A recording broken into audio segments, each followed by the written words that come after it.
Assalamualaikum warahmatullahi wabarakatuh. Waalaikumsalam warahmatullahi wabarakatuh. Gimana Seth kabarnya Seth? Alhamdulillah khair. Eh, Aneh agak grogi nih Seth, kenapa? Soalnya baru pertama kali juga gitu wawancara antum di podcast. Kayak yang lain nggak sih Seth? Tapi kayak grogi gimana ya? Ya Ntar mungkin. kalau udah jalan juga hilang grogi. Iya. Tapi nggak Seth, yang lain yang sama yang lain enggak gitu. Ketika sama antum ngomongnya tuh grogi, kenapa tuh? Mungkin ya antum ya kan salah satu guru aneh dari kelas 1 juga gitu saja. Ngajar aneh mungkin itu kali saja. Aneh groginya itu saja. Sehat saja kabar Sat. Alhamdulillah. Kegiatan sehari-hari apa tuh Sat? Ya, kegiatan sehari-hari ya Hmm. masih di dalam pesantren. Masih ya istiqomah di dalam pesantren lah. Insya Allah nanti kalau kitanya banyak keluar di dalamnya tidak terawasi oleh kita semua. Boleh jujur nggak sih? Boleh saja. Iya, iya. Aneh dari kelas 1 penglihatan aneh nih Zat ke antum, kok antum kayak gini-gini aja gitu, maksudnya Wajahnya. iya gitu Zat. Sedangkan aneh udah ya kayak gini gitu Zat. Dari kelas 1 masalahnya. Mungkin ada ini nggak Zat? Banyak yang mengatakan begitu sih. Ketika ketemu kok antum segini aja anak lebih tua. Nah itulah bedanya antum dengan saya. Kalau saya kan alhamdulillah kan banyak yang ngedoain gitu. Iya. Karena banyak yang ngedoain kita niatnya benar-benar kita tanamkan dengan baik karena Allah, bukan karena pujian manusia. Iya. Karena kan pujian manusia itu sesaat, kalau ridho Allah itu insya Allah sepanjang masa. Itu prinsip saya seperti itu. Kalau kita mengharapkan pujian manusia sesaat, kalau kita udah ya salah di kita aja, ya kebaikan kita yang udah bertahun-tahun tuh kehapus dengan kesalahan kita yang sesaat. Iya. Ya seperti halnya kemarau bertahun-tahun hilang dengan hujan sehari. Iya. Insya Allah alhamdulillah karena doa orang banyak ya doanya terijabah lah. Iya. Mungkin ini juga salah satu kunci kali saja. Entah tahu kunci dari antum atau dari anak-anak, agar anak-anak itu nggak lupa antum mungkin gitu. Soalnya kadang antum mungkin ketemu alumni gitu kan, udah berubah gitu. Tapi ketika anak-anak ngeliat antum, kok ya Mungkin masih itu inget gitu misalnya. salah satu yang Allah anugerahi, wajah seorang guru itu tidak berubah, Iya, gitu, agar murid-murid itu ingat gurunya. Nah wajar kalau misalnya wajah anak-anak itu berubah karena dia masih dalam proses. Ya, ketika ketemu anak, tapi nggak lupa banget sih saya tuh, cuman nama yang sering saya lupa tuh nama. Kalau wajah masih kebayang, masih ada sedikit. Ya karena kadang berubah karena ada kumisnya gitu saja ada. Masih, teman hanya nama itu kalau ditanya itu saya bingung. Kadang wajah saya ingat, nama saya lupa. Kira-kira nih Zat, yang antum masih inget nih alumni ini dari angkatan berapa Zat? Angkatan Kalau angkatan pertama insya Allah masih banyak saya ingat. Angkatan kedua, ketiga. Nah kalau udah angkatan sini kan makin banyak. Iya benar. Makin banyak orangnya, dan saya full masuk kelas itu hanya dari 4, 5, 6, 3 intensif, 4, 5, 6, 1, 2, 3 itu sewaktu-waktu saja gitu loh. Jadi memang saya tidak ada jadwal kelas 1, kelas 2, kelas 3. Kadang-kadang suka masuk ya, suka gantiin punya jadwal istri saya, atau ketika lagi kosong isengnya masuk gitu lah. Ya itu sebatas itu saja. Tapi buat anak-anak yang mempunyai keunikan, ya keunikannya gimana tuh? berbagai macam lah. Iya. Saya bilang itu keunikan, bukan misalnya ada anak yang memang selalu melanggar disiplin. Itu bukan suatu kenakalan. Iya. Karena di saat umur-umuran mereka itu bukan tingkatnya, bukan nakal sebenarnya, memang masanya. Ya, masa mereka ingin mengetahui dirinya sendiri. Nah, tinggal kita nih sebagai pendidik bisa tidak mengarahkan mereka kepada hal-hal yang positif, yang baik gitu loh. Ya, kalau bilang dia itu nakal itu salah. Jangan. Karena itu ucapan itu kan doa. Iya. Ya seperti halnya kita punya anak sendiri, jangan sampai kita marahin aku sampai mengeluarkan kalimat-kalimat yang kasar, kebun binatang di bawah, gitu. Kebun binatang semua ada. Iya, yang ada tuh kebun binatang, hal-hal yang buruk lah kadang-kadang. Dia nggak nyadar kalau dia ngucapin misalnya contoh dasar anak monyet. Kalau anaknya monyet, emaknya apaan, bapaknya apa? Iya, gitu. iya juga ada. Kesana. Iya benar. Jadi memang tidak dibenarkan ketika kita mau mengucapkan sesuatu itu jangan sampai terlepas kalimat-kalimat yang tidak baik. Hatta ke orang lain pun juga begitu. Ya.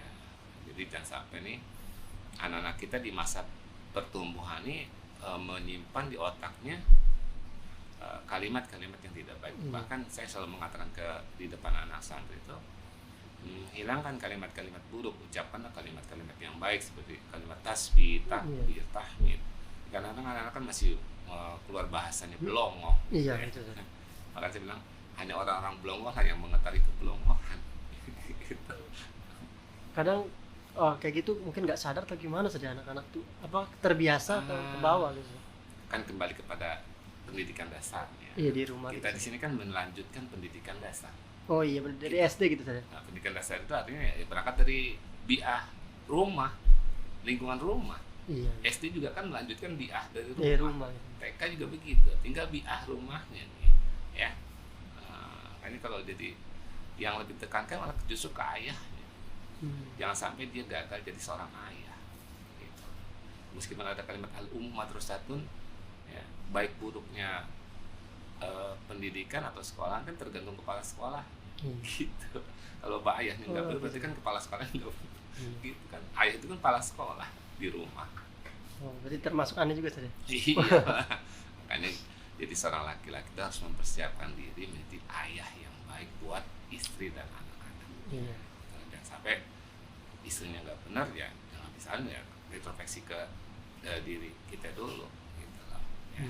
Anak nggak benar jangan dilihat, kita lihat dulu gitu. Makanya ayah yang baik adalah bisa menanamkan anak untuk bisa sholat subuh berjamaah gitu. Maupun di rumah atau di masjid? Iya, di masjid, harus ke masjid lah. Laki-laki itu kan ke masjid. Iya, Mas. Gitu. Ya. Jadi kalau kita punya laki ini harus kita bisa tanamkan, ayo tidur. Udah hampir malam tidur, jangan sampai nanti sholat subuhnya kesiangan. Gitu. Bahasanya begitu, jangan sampai nanti sekolahnya terlambat. Sekolah itu nanti, yang penting sholat subuhnya nggak terlambat. Karena kalau udah bangun subuh kan bisa, otomatis sekolahnya tidak terlambat. Tapi terkadang antum gimana sih cara nyikapinnya ketika antum misalkan bawa anak antum nih ke masjid, tapi dia keluyuran gini, itu gimana? Ya dibiarin aja dulu, ini kan lagi masanya. Nanti kalau sudah umur baru kita berikan pengarahan. Ya. Makanya kalau orang tua yang paham, meskipun ada anak kecil di masjid rame, ya harus kita maklumin. Gitu. Kalau kita larang mereka ke masjid, ya tinggal tunggu aja nanti masanya masjid itu nggak ada orang, karena dari kecil tidak tertanam.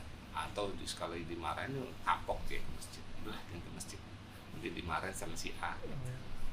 Oh, pantas. Aneh pernah di kampung aneh sendiri sudah ya. Jadi anak kecil tuh rame banget gitu San, di masjid itu sampai dia tarawih selesai, sampai bahkan subuh pun ada gitu San. Oh, berarti itu mungkin didikan dari pendidikan pertama dari seorang ayah itu tuh bisa menerapkan bangun subuh dan ikut ke masjid berjamaah. Itu harus ditanamkan ke anak-anak kita gitu ya. Karena kalau tidak ditanamkan nanti makin dewasa makin susah, dan mungkin nanti dia akan selalu ninggalin sholat subuh ya. Iya, aneh juga kan sebagai alumni juga nih saya. Sebagai alumni, menurut antum nih aneh ini masih dididik sama antum atau gimana nih Sat? Kayak misalkan selain aneh aja nih Sat, alumni yang lain apa gimana itu Sat? Bedanya ketika antum masih full di dalam dengan di luar itu bedanya. Kalau di dalam ketika melakukan satu kekurangan, satu kekeliruan, ya, satu kesalahan, itu kan kelihatan dengan mata dan secara otomatis karena kita punya jiwa pendidik, ya kita cepat perbaiki. Nah kalau sekarang udah aktivitasnya di luar, paling ketika saya mendengar berita yang tidak baik tentang anak-anak saya di luar, nah itu paling saya langkah pertama kan kita bantu lewat doa. Nah nanti kalau Allah pertemukan kita ketemu, ya baru kita bisa mengarahkan, gitu lah. Jadi kita tidak bisa memaksakan saya harus ketemu dia. Nah, tinggal kita lewat doa dulu, nantilah biar Allah yang mempertemukan saya dengan tersebut, gitu lah. Itu lebih asik dibanding kita agendakan. Itu kalau Allah yang mengarahkan, malah kadang gitu ucapan yang kita berikan tuh sesuai dengan apa yang Allah kehendaki, bukan kehendak nafsu kita. Iya. tetap masih saya punya tanggung jawab untuk mengarahkan anak-anak saya, ya. Ya, permasalahannya dia mau terima atau tidak itu urusan masing-masing ya. Yang penting kan kita punya niatan baik dan jiwa kita jiwa seorang pendidik, bukan pengajar. Itulah bedanya pendidik dengan pengajar. Kalau pengajar hanya gimana? Ya sebatas pengajar aja. Kalau seorang pendidik itu dia bisa ngajar. Ya. Kalau seorang mengajar belum tentu bisa menerapkan mendidik gitu. Maksudnya gini, kadang-kadang kan kalau udah sebatas ngajar itu ketika sudah selesai aktivitas di kelas ya sudah. Iya. Ya. Mau apalagi sudah pulang masing-masing ya sudah lepas. Tapi kalau seorang pendidik itu dia tidak terfokus di dalam kelas. Justru yang lebih diarahkan adalah yang di luar kelasnya. Kalau di dalam kelas kan udah ada kurikulum tertulisnya. Tapi di luar kelas kan tidak ada kurikulum tertulis, tetapi disiplinnya memang tidak tercatat ya. Oh, Nih, iya. kayak gini aja sih. Di kelas diajarkan misalnya, la yasrabanna ahadukum qa'iman. Iya. Itu kan di kelas begitu. Tercatatnya kan begitu. Iya. Ya. Nah, ketika di luar kelas ada murid yang tidak mengamalkan hadis Rasulullah SAW, jiwa kita sebagai pendidik itu kita akan menegur dengan berbagai macam cara yang sesuai dengan anak tersebut ya, gitu lah. Kalau misalnya seorang murid ingin mengingatkan seorang gurunya, kalau gurunya sambil berdiri tinggal tambahin saja, qala Rasulullah SAW la yasraban ahadukum qa'iman. Dia tidak bisa apa-apa karena yang bicara adalah Rasulullah gitu. Iya, saya benar. Tapi kalau dia langsung Ustaz dia berdiri, nah mungkin ustaznya gimana gitu ya mungkin sikapnya. Pengucapan juga harus ada ini juga gitu. Niat kita baik tapi kalau caranya tidak baik kan jadi tapi kalau anak-anak kan gampang aja ya. Nah, misalnya dia minum sambil itu ya terusin gitu. Iya. Kan kita membangun naluri dia. Atau misalnya ada anak makan atau minum sambil jalan, ya kita bahas kan nggak sekalian sambil lari gitu. Kan dia mikir kenapa nih? Kalau dilakuin berarti ini berarti domirnya nggak ada, mafi domir. Iya. Tapi kebanyakan kalau udah dibilang seperti itu, ini kadang dia. Ya. Makanya kan pendidikan pesantren yang tetap diarahkan adalah mental, kemudian saldomiro. Itu aja sih. Tanya hati kecilnya, pantas nggak? Kalau nggak pantas jangan dilakukan. Kalau pantas juga ya sudah. Ya, berarti domirnya nggak main. Suur badak berarti. Terus gini, misalkan nih, ada alumni, dia pengen ke pondok, tapi dia malu, belum bisa ngasih apa-apa.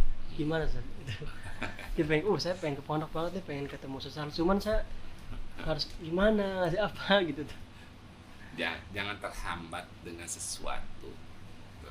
Nanti kalau dia punya niatan ingin tujuan silaturahim ya, dan saya alhamdulillah sampai saat ini tidak pernah berharap dibawain sesuatu atau diberikan sesuatu, tidak berharap. Kalaupun ada yang membawain itu mungkin ya keberkahan yang Allah berikan gitu ya. Yang memang saya tidak harapkan, tapi itu keberkahan yang memang rezeki saya ya. Ada Allah lewatkan jalur dia itu. Sebenarnya rezeki saya ini memang kebetulan lewat dia gitu lah. Ya. Jadi nggak usah berpikir macam-macam bagi alumni yang ingin silaturahim dengan niatan baik ya silakan. Tapi kalau hanya sebatas niatan nongkrong doang, kemudian malah memberikan pemahaman yang tidak ini ya, mohon maaf lah ya, dirubah niatnya. Iya. Ya, tapi ada juga mungkin saja yang masuk cuman ngelihat wah ada sejarah gitu ya, malu-malu gitu kan. Artinya ada sejarah. Iya. Insyaallah Ustaz Sarul nggak bakal marah. Ya mungkin dia karena mungkin apa saja. Ini ngewakilin aja gitu saja mungkin. Mbak masuk, wah malu ketika kita masuk pondok masih kayak gini tadi, ibaratnya kayak nyari-nyari ketemu gitu tuh. Kayak kenapa gitu maksudnya? Ya kalau aneh kadang dulu pernah sebelum aneh di sini juga ke pondok, kalau aneh udah ketemu antum ya udah gitu. Kepergok ya ngapain gitu maksudnya, ya udah ketemu ya udah gitu, jangan kadang udah lihat putar balik gitu. Ya kalau antum kayak gitu menurut antum gimana tuh? Gimana? Ya menurut antum dia harus dikasih tahu tegarnya gimana gitu? Ya Biar Ya, anak-anak yang ini nonton gitu, ada yang pernah kayak gitu. kalau udah niat baik kesini datang saja sih. Makanya kalau mau kalasmi ya, meskipun kita tujuannya misalnya mau ketemu Ustadz A, Iya. tapi kan kita ke pesantren nih, nggak ada salahnya kita suan ke ustadz-ustadz yang ada, nggak ada salahnya. Iya. Kan dia nggak tahu kadang-kadang ketika kalau Afid ke saya misalnya, Iya. kan Afid nggak tahu ketika kamu ketemu mungkin saya doain kan kamu nggak Iya. tahu. Ya, nah disitulah suhbatul ustaz ya, sampai kapanpun nggak ada habisnya, nggak ada berhentinya. Meskipun ente sudah menjadi seorang yang sukses, itu suhbatul ustaz itu nggak lepas. Atau misalnya antum lebih pintar dari saya ya, tetap suhbatul ustaz itu harus ada. Nggak bisa ada apa sih gitu, ustaz tahu apa sih, nggak, ya silakan saja. Kalau keberkahan ilmunya akan hilang gitu. Iya. Jangankan muridnya sendiri, orang tuanya saja ketika lagi nyantrin anaknya nih ya, orang tua itu tidak suhbatul ustaz, itu pengaruh ke anak. Oh, Pengaruh malasnya atau gimana? pengaruh keberkahan ilmu. Oh iya. Ya, keberkahannya itu iya. Meskipun anak yang tidak, tapi orang tua ini tidak suhbatul ustaz misalnya, anak malah gini, itu akan pengaruh juga. Jadi bagaimanapun harus ngeklop tuh antara anak dan orang tua ini juga sama-sama suhbatul ustaz. Iya. Dari komunikasi itu terjalin gitu saja. Iya. Memang asiknya tuh kalau misalnya orang tua menyantrikan anaknya ke pesantren, orang tuanya juga bisa paham tentang disiplin pesantren. Iya, gitu, Sir. Itu akan ngeklop. Dan kita neranginnya tidak berbelit-belit. Beda dengan yang tidak paham, itu muter-muter aja, tidak ada ujungnya. Dan akhirnya kita diam. Tapi antum sempat Ya, ngadep ini ya yang pernah lah yang menghadapi orang tua ketika kita terang udah muter-muter aja, tapi sudahlah. Akhirnya kita pahamin dan kita munajat sama Allah, karena kan bukan kita yang memberikan pemahaman. iya. Bahkan ketika kita mendidik anak udah selesai ngedidik itu harus kita minta sama Allah ya. Karena Allah yang memberikan pemahaman, bukan kita sebatas menyampaikan gitu. Hanya kalau ketika masih di sini anak-anak tidak suka, sebel dengan kita, itu wajar.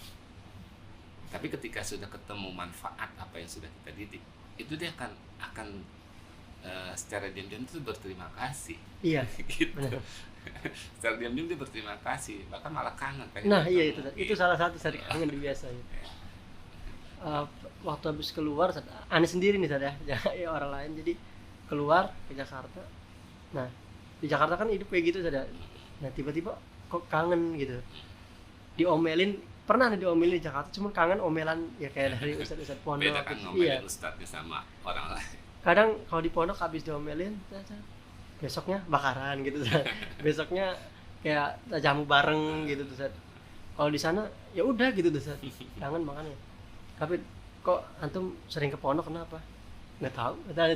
Aneh nggak tahu bawaannya kayak kangen aja gitu. Karena magnetnya masih kuat. Iya.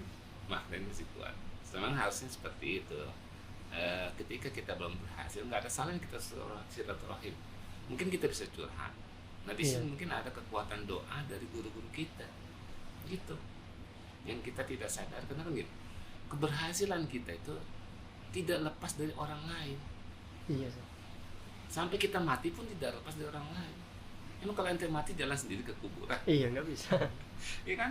Dari kita lahir sampai kita mati ya dibutuh orang lain. Makanya orang yang berhasil jangan sombong. Ya. Mungkin keberhasilan kita karena doa orang lain, doa kita tidak terijabah. Ya. Punya itu berkat doa orang lain. Saya begitu. Ya. Punya kendaraan itu karena doa antum wa antuna, saya bilang gitu kan. Ya. Saya emang nggak ada apa-apanya. Tapi saya bertawakal Allah itu ya. Allah yang mengerti dan paham apa kebutuhan saya, maka Allah yang mencukupkan gitu. Waktu itu saya pernah dengar ya cerita dari antum atau dari siapa gitu. Jadi waktu dulu kan antum maaf nih, waktu itu kan kena sempet jualan mie itu Ustaz. Yeah. Nah di situ lagi ujian kalau nggak salah, mungkin dia lupa bayar atau nggak tahu tadi entah. Nah itu sampai ada yang kesini lagi kan Ustaz. Itu Ada. bener Ustaz. Benar ada. Saya juga sempat kaget kan. Jadi dia keluarnya juga saya nggak tahu, saya pikir hanya sebatas. Emang kalau saat itu anak itu lagi sakit. Ya. sakit memang harus ya harus dioperasi gitu, urusannya dengan kepala. Nah pada saat dia sudah mulai agak pulih, dia minta anterin ke sini dianterin oleh ayahnya kan. Nah, saya lagi dagang, kemudian pas saya keluar kan habis ketika sopir itu wajahnya tuh agak bengap-bengap gitu ya. Iya. Nah saya pikir nih kenapa, takut ada hal-hal yang ini kan ya, atau kan habis pukul tenaga segala. Ternyata ketika saya tanya ada apa ya Pak, bisa saya bantu. Nah, ini anak saya nih minta antar di sini karena pernah makan mie lupa bayar. Dia keingetan makanya minta antar ke sini. Terus saya bilang ya Allah, nah disitulah tanpa terasa air mata itu keluar. Ya, nah, terharunya Pak, ini anak nih pendidikan saya anggap berhasil lah. Kenapa? Karena dia masih punya rasa utang itu sampai kapan pun ya utang gitu loh. Meskipun hanya 5.000 saat itu ya, nominal nggak ini saja? Anak kira 50 atau enggak, hanya 5.000 saja? semangkok. Oh iya dulu 5.000 saja? Mie semangkok. Saya bilang ya Allah, namanya saya lupa ya, saya angkatan kakak kelasannya mungkin itu? Angkatan Ferry. Kakak kelasannya Wawan. Wawan, angkatan Wawan. Nah waktu pas Wawan resepsi pernikahan saya ketemu tuh. Oh ada. Iya. Alhamdulillah masih sehat. Masih ya. Saya pas turun dari pelaminan tuh ya, habis salaman. Tadi nyamperin meluk saya. Oh iya, baru saya ingat ini anak ya. Saya ingat ketemu, alhamdulillah sempat ketemu di pernikahan, di resepsi pernikahan Ustadz Wawan. Ya, itu saya bilang, Akhi, Ustadz mah udah nggak mikirin. Ustadz setiap ikhtiar ini kalau misalnya ada mangkok yang di luar belum dikembalikan, Ustadz nggak pernah suzon ini anak udah bayar belum, nggak pernah sih, sudahlah. Ya, misalnya ada yang tidak jujur itu paling hanya semangkok 2 mangkok. Gak mungkin 10 mangkok, gak bakal muat perutnya. Gitu. Jadi kalau kita dagang itu, kalau kita selalu belajar mengikhlaskan sesuatu itu, insya Allah malah rezeki kita nggak pernah habis. Ya. Ini yang jarang diterapkan oleh pedagang-pedagang kita saat ini, gitu ya. Contoh misalnya ketika saya kecil, ada pedagang daging keliling pakai sepeda. Ya. Nah, terus setiap kali kita beli sekilo, diirisin, ditimbang. Setelah ditimbang, itu dia masih merasa kurang anget tuh timbangan gitu kan, meskipun sudah pas di angka 1 karena masih di sini lagi sekecil ditambahin. Itulah yang kecil, itulah sedekah dia.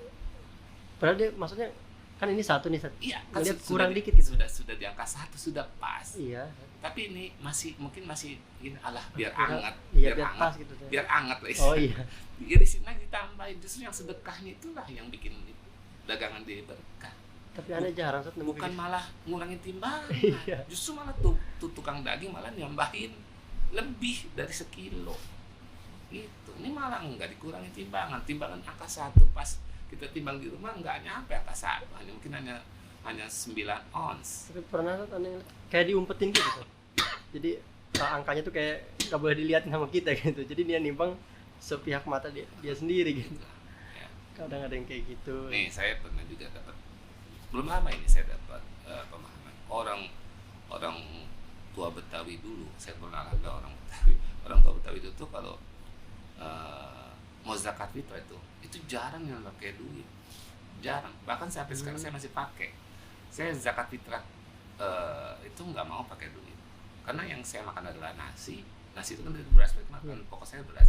Maka beras itulah yang saya jadikan zakat fitrah, meskipun boleh pakai uang ya. Kalau masih kejangkau dengan makanan pokok, ya pakai makanan pokok. Dan orang tua dulu itu mengajarkan kalau nimbang itu kan, kalau pakai literan 3,5 liter ya. Ketika pakai literan, itu literannya nggak usah pakai diratain, biarin aja munjung. Langsung ambil udah biarin gitu. Iya, biar munjung. Ya justru yang munjung itulah sedekah kita. Gitu. Bahkan saya terapkan, saya beli beras yang paket kan ada yang 5 kilo, sudah 1 paket itu dikasih, meskipun hanya kalau kiloan kan 2,5 kilo ya, nggak apa-apa, yang lebihnya itu sedekah kita gitu, mumpung lagi di bulan yang baik gitu. Manfaatin, nanti Allah balas tuh nih. Apit berkah hari ini, Apit kan nggak tahu kebaikan yang kapan nih yang Allah bayar, Iya. gitu. Atau Apit terhindar dari satu musibah, itu juga Apit nggak nyadar bahwa kebaikan mana yang Allah bayar. Saya pernah kompor ngejeblok itu, Iya. alhamdulillah hanya rambut doang yang keriting. Nah di situ saya dikasih pemahaman Allah, ya Allah, ini kebaikan kapan yang kau berikan ya, gitu. Keluar dari hati itu begitu. Makanya ketika kita berbuat baik, ya sudahlah, berbuat baik saja, nggak usah berharap gini gitu. Udahlah, nanti Allah juga tahu kebutuhan kita apa nih. Dari kebaikan yang tadi itulah yang Allah kasih. Ane juga pernah ngalamin gitu, Sat. Ane jadi ditabrak, motor Ane nggak apa-apa, Sat. Jadi yang nabrak Ane tuh depannya hancur semua, ininya robek nih. Nah mungkin itu juga salah satu juga, Sat, ya? Itu salah satu kebaikan kita, apapun kebaikan kita yang Allah kasih saat itu. Ya. Seperti halnya waktu saya mau ke Karawaci, saya mah kalau udah niat saya harus sholat misalnya di masjid A nih, sholat zuhur, itu harus transit karena kita udah niatin. Kalau nggak transit, wallahu a'lam apa jadi ini. Nah, saya transit sholat zuhur itu, selesai sholat zuhur belum jauh dari gerbang masjid itu saya keluar, itu ada hampir saja motor itu yang ngosot, tapi saya dikasih gerak untuk bisa mengelak. Langsung gitu. Ya Allah, mungkin kalau tadi saya nggak sholat zuhur, Allah alam jadinya apa. Alhamdulillah udah sholat zuhur, maka malaikat yang Allah kirim untuk gerakin gitu. Emang kadang di jalan-jalan tuh kadang kita gak sadar tuh, padahal itu dari kebaikan kita sendiri gitu saja. Kayak misalkan jatuh kita cuman hanya dikit doang yang kena gitu sih. Ketika kita bawa kendaraan, apakah kamu update program nih? Saya harus ngerem, saya harus ngegas. Di program nggak sama kita? Enggak. Itu semuanya sudah Allah yang gerakin. Kapan kita harus melepas gas? Kapan kita harus pindah kaki ke belok? Kapan kita harus mau pergigi? Itu kan semuanya Allah yang gerakin. Itu yang kadang kita kurang sadari. Bahkan orang-orang yang tidak mengimani Allah juga Allah gerakin, hanya dia nggak nyadar ke sana. Gitu. Ya. Semua tuh refleks kan, bahasa ini refleks, tetapi bukan refleks, itu gerakan Allah yang Allah kasih kita. Pindah ke rem, pindah ke gas, pindah ke ini. Gitu. Ya, lanjutin yang tadi yang masalah tadi yang datang ke sini itu tadi. Itu alumni sampai lulus maksudnya? Iya. Oh itu enggak, karena dia sakit. Oh sakit. Dia naik kelas 4. Ketika sakit kelas 4 itu, anak itu sakit. Ya urusannya sama otak lah ya, urusannya. Dan itu dia harus dioperasi. Dia terhambatnya karena sakit. Mungkin kalau nggak sakit selesai. Lanjut mungkin sampai kelas 6 gitu. Alhamdulillah, meskipun dia nggak selesai, itu ketemu saya tuh masih mau nyamperin dan masih mau nyapa saya dan blok saya gitu. Tapi terkadang yang lulus kelas 6 tidak menghindar loh, tidak menghindar. Iya. Tapi terkadang yang lulus kelas 6 sampai kelas 6 kebalikannya saja. Ada aja saja. Iya, itu sebagian kecil. Iya. Makanya yang harus ditanamkan adalah jiwa kepesantrenannya. Itulah. Itu penting. Bukan prestasi, tapi jiwa pesantrenannya. Iya. Nanti dia akan berprestasi di luar. Di pesantren tidak muncul prestasinya, tidak muncul di permukaan, enggak apa-apa. Tapi di luar itu wajib muncul di permukaan. Kan pengen jadi khairun nas anfa'uhum linnas katanya. Tapi kalau hanya sebatas slogan saja, khairun nas anfa'uhum linnas itu hanya slogan saja ya susah. Ketika sudah keluar dari pesantren itu harus dipraktekkan. Ente keluar dari pesantren itu praktek, bukan ini lagi, praktek. Bukan cuma hanya ngedenger aja di phone. Praktek. Nah di situ banyak anak-anak alhasimia yang sebatas nyampe kelas 2, kelas 3. Tapi di luar itu lebih muncul. Kenapa? Karena sudah tertanam mentalnya dan tahu cara belajar yang baik itu gimana. Dia udah punya modal itu, mental sama cara belajar. Makanya di luar itu muncul. Di pesantren kadang-kadang saingannya lebih banyak. Di sana kan hanya dikit-dikit dia yang disuruh, dikit-dikit dia. Gitu. Oh misalkan alumni nih tapi dia nggak lulus. Nah itu masih tetap dianggap sebagai keluarga yang besar juga saja. Kalau saya, siapapun yang sudah pernah ya, ngerasain alhasimia meskipun hanya setengah tahun, itu saya udah masukin keluarga gitu. Bagaimanapun dia pernah dapat pendidikan dari alhasimia, walaupun hanya seminggu gitu. ya pokoknya sudah terdaftar. Oh, Yang iya. penting gini, resminya dari santri itu kan kalau sudah ikut khutbatul iftitah, itu Iya. yang perlu dicatat Iya. ya. Tapi kalau belum belum pernah ikut khutbah iftitah ya belum resmi, Iya. meskipun sudah daftar belum resmi. Iya, jadi cuma kayak daftar doang gitu. Nah, jadi resmi itu kalau sudah mendapatkan pendidikan khutbatul iftitah, itu kuliah umum. Justru disitulah pesantren ininya, dasar awalnya di kuliah umum. Makanya kalau kalau misalnya dia belum paham pesantren, nggak berarti gagal di kuliah umumnya gitu. Makanya setiap panitia saya tekankan, ketika dia jadi panitia khutbah iftitah itu jangan terfokus pada panggung gembiranya, Iya. tetapi pada kegiatan intinya apa, kuliah umum. Khutbatul iftitah tanpa panggung gembira tetap sah. Panggung gembira tanpa kuliah umum nggak sah. Iya juga. Kalau cuma panggung gembira, Nggak ya sah. ini. Tapi kadang anak-anak tuh ini banget, Sah. Itulah salah niat. Makanya dia asal-asalan ketika menyiapkan kuliah umum, saya suka marah kan gitu. Makanya panitian yang sekarang nih ya, di pembimbing itu saya benar arahin ketika mereka silaturahmi ke saya, konsultasi, saya bilang titip ke panitia, ya, sampaikan ke panitia bahwa mereka tuh panitia khutbatul iftitah, bukan panitia panggung gembira ya. Iya. Gitu lah. Jadi kuliah umumnya harus benar-benar sukses. Ya. Kalau nggak sukses sudah tidak usah ada panggung gembira. Saya pesen gitu. Jadi kesuksesan khutbah iftitah kuliah umum itu ya diekspresikan lewat panggung gembira. Kadang sampai anak, wah gimana harus ini target sampai harus bagus sampai, well kayak budget seadanya juga bisa saja, walaupun Nih, keluar masalah budget, nyambung berarti kan. Saya mau undang nih. Ini yang jarang dipahami oleh anak-anak.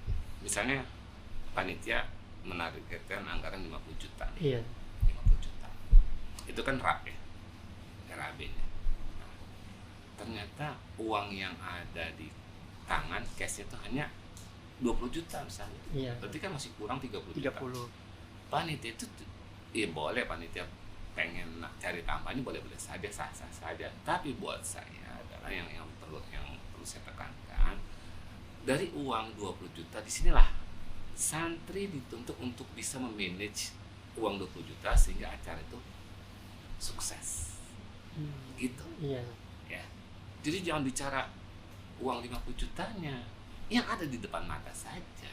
Di depan mata itu 20 juta, gimana nih caranya memanage uang 20 juta sehingga acara Sukses gitu. sukses ya. Bahkan itu yang lebih bagus gitu saja. Iya, itulah pendidikan. Tapi kalau ente punya yang anggaran 50 juta kemudian sukses itu wajar, biasa. Atau anggaran 50 juta tapi nggak ada apa-apanya, masih kalah sama yang 20 juta. Iya gitu sih. Kadang gitu tuh. Ya. Kan saya kan bilang ya, saya lebih suka hasil karya anak-anak, hasil karya santri, hasil karya sendiri. Misalnya mendokumentasikan dia pakai nggak usah yang pakai mewah-mewah, Iya. seadanya saja. Dulu malah acara kita di syuting dengan alat yang sederhana, tapi punya duplikatnya, punya kepingan CD-nya. Iya. Nah sekarang udah alat canggih, malah nggak pernah saya lihat kepingannya gitu. Hasilnya apapun tetap saya bilang baik, itu hasil sendiri. Meskipun bagus tapi kan karya orang lain. Iya. Ya. Bukan karya anak-anak santri Kapan tadi. berkembangnya? Kalau misalnya kita pakai orang lain, kapan berkembangnya? Ya, Apit bisa pakai video kamera di mana? Dulu di sini kan. Di pesantren kan? Iya. Bisa megang kamera di pesantren kan? Iya. Bagian fotografer di sini. Iya kan? Karena di pesantren kan? Bukan Iya. di rumah kan? Bukan. Di rumah nggak punya kan? Nggak tahu HP juga. Nggak punya kan? Nggak punya. Iya. Dia bersyukur lah sama berterima kasih sama pesantren. Iya, Karena makanya itu. dengan pesantren lah ente bisa nyuting, bisa moto, bisa ngedit. Iya. Ya, jadi orang tuh kadang-kadang nggak nyadar ke Nggak sana. sadar gitu. Ya, saya dan teman-teman tuh berusaha gimana caranya punya video kamera, punya kamera foto, ya. Dengan berbagai cara kita coba cari ininya, alhamdulillah kan, ya. Faisal Aristama itu angkatan berapa tuh? Katanya Anton Seth. Nah itu pas situlah alhamdulillah punya tuh itu Yang mana tuh Seth? Yang video? Iya, yang video, yang kamera yang sebelum ini, Oh yang panjang. iya satu Itu sama kameranya yang hilang itu. Ya mudah-mudahan yang bawanya dikasih hidayah. Iya. Mudah-mudahan nanti diganti nama dia. Iya mungkin Seth. Mungkin ngedenger atau gimana? Iya, makanya saya bilang kan gini, beli mudah, pelihara susah. Kalian harus, makanya saya suka ungkap di Kutul Cerita, harus tahu sejarah lah. Pengen punya kamera videonya nggak gampang. Pengen punya kodak kamera fotonya nggak Iya. gampang. Makanya pakai yang benar. Kalau sudah hilang kan sudah. Ya nggak tahu siapa yang bawa lah ya. Ya mudah-mudahan dia dapat hidayah gitu, yang bawahnya ya nanti diganti yang lebih bagus. Iya. Gitu. Nanti kontak Anda. Ya, Iya. Bisa hilang. jadi tinggal videonya doang, video kameranya. Ya mungkin kalau mau bawa yang video gede juga Seth orangnya. Kalau kameranya Masih ada Seth, masih ada yang simpen. lucunya kan gini, habis kamera yang hasil kita usaha itu ya, itu juga ada dari sebagian. Kalau kamera foto itu jadi ceritanya angkatannya sebelum Faisal siapa tuh, nah itu kan PPM-nya udah selesai ya, Inspire kalau nggak salah. itu udah selesai, ada duit 3 juta. Ya udah, akhirnya kebetulan saya waktu itu ketua Rihla. Iya. Nah, saya memberanikan diri menambahkan dari hasil iuran anak-anak itu kan. Nah, dapatlah buat beli kamera kan, harga 5 juta. Nah, itu zaman masih banjir dalam terputus dulu Pantura, air muncul. Nah, ketika selesai itu ada sisa uang itu ya, sisa uang Rihla itu saya belikan ini kamera. Bukan ya yang beliin kamera itu yang masih harga berapa ya saat itu ya? 3 juta mungkin. Enggak, kamera video itu saya beli di Supermall. Oh, Itu 10-an mungkin kali Seth. 12 Oh 12. dianterin sama Khalid Abdul Aziz. Oh. Sama Khalid 12. Nah, pas Ustadz Asep Soerman itu sudah tahu linknya yang di Pasar Baru Kota sana. Iya, yang lebih itu yang pernah kita beli, yang kita punya itu di sana itu harga 9 sampai 10 jutaan di situ. Nah, kalau udah tahu ya alhamdulillah, kalau itu kan dia bilang di sana aja. Karena kan dulu belum tahu. Iya. Ya. Bahkan yang model gitu kan di sana tuh 15 jutaan. Tapi makin lama makin berkembang saja. Dari awal mulai hanya kamera biasa. Iya, makanya kamera video itu tidak boleh hilang, tidak boleh dijual. Meskipun udah nggak bisa kepakai, sudah simpen saja, itu dokumen. Nanti kita punya museum gitu. Jangan dijual. Hal-hal yang bersejarah itu tidak bisa dijual, tidak boleh. Udahlah jual aja, enggak. Justru orang malah barang-barang unik itu kan dicari orang. Kalau kita punya ya, jangan dijual, tetap itu dokumentasi kita. Iya, dulu Seth nih, ada sempat tanya. Antum sempat masih ketemu Pak Kiai gitu? Masih kan? Oh, masih. Nah, itu dulu belum ada video atau kamera gitu Seth yang buat dokumentasi kan? Kamera masih pakai kamera pocket gitu. Terus kamera belum kamera yang iya fokusnya bisa maju mundur, masih pakai kodak gitu. film yang rolan itu. Hitam itu saja. Jadi kalau kita panitia ini belum ada dana ini nyetak, sebatas dicuci doang. Nah, kita habis kegiatan nih mau nyetak foto nggak ada duitnya kan, karena memang terbatas anggaran. Sudah dicetak saja, dicuci aja dulu. Cuci kan murah itu. Iya. Yang penting sudah, karena kalau nggak dicuci lama-lama rusak. Harus dicuci dulu. Apalagi kalau belum dicuci, ditarik itu sudah kebakar semua. Atau kita sebelum digulung kita buka nih, tutup kameranya kan, kebakar deh. Aneh nggak tahu tuh Seth kayak gitu. Kecuali buka di ruang gelap. Misalnya ada yang nih kamera kusut nih, nggak mau itu. Itu cara ngebukanya dia masukin tangan di sarung kain hitam.